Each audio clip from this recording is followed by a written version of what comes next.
Here's one of the most important pieces of wisdom I have ever received from a spiritual teacher. This is probably not going to be what you expect. And what's more, this is not something the teacher taught me directly. Rather, this happened over years and years of transmission.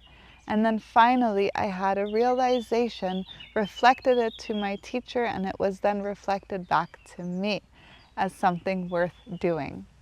Now, this teacher never ever tells me what to do. So all the teachings are something that come from me and our interaction and relationship together. Why this matters? Not because I'm special, but rather to highlight that each and every single one of us has an inner knowing, a North Star. And when there is a teacher there that recognizes that, they're not going to send us off with homework necessarily, although that might be part of it, but they're going to make space for the wisdom we have to arise rather than tell us the wisdom. So here's how my personal favorite teachers will transmit wisdom and knowledge by living, by speaking, and by allowing the knowledge to rise up from within myself. You're probably asking what this, or one of the most important lessons I learned is. The reason why we're making this video. Well, here's the one, and it ties into what I just said, is to stop giving advice. Now, when you do a coaching training or you study human relationships in general, you often might, or we often learn that when we have advice, to first ask for permission to give it. There are times, of course, when this is important. Say we are experts at something someone else isn't, and they want our expertise. But when it comes to the bigger life questions about making decisions that only we alone are going to experience the consequences of in our life, like moving country, that's a big one. Does it feel right or not? Find a new job, leave a big relationship. That's something we need to decide for ourselves. And as wise people out there, because I know there's wisdom in you, there's wisdom in every one of us, the greatest gift we can give is to not give advice. Instead, to listen deeply in silence, to make space and allow for time where there's pauses in the conversation so that new things can bubble up. So this is when you're speaking with another person specifically, but also with mystery, just listening. Anyways, so you want to not give advice. And that way, allow for space for the other person to discover their own wisdom. Because sometimes, or often, especially in this world where we're taught to not listen to it, to in so many ways not trust ourselves, we're not really used to even getting to the point where we speak all these words.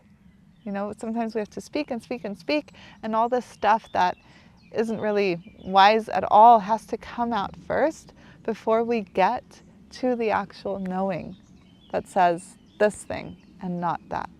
And sometimes it takes several times. And also giving advice, especially unrequested advice, and especially advice that wasn't asked for, or I just said that, can feel a bit disempowering or confuse the other person.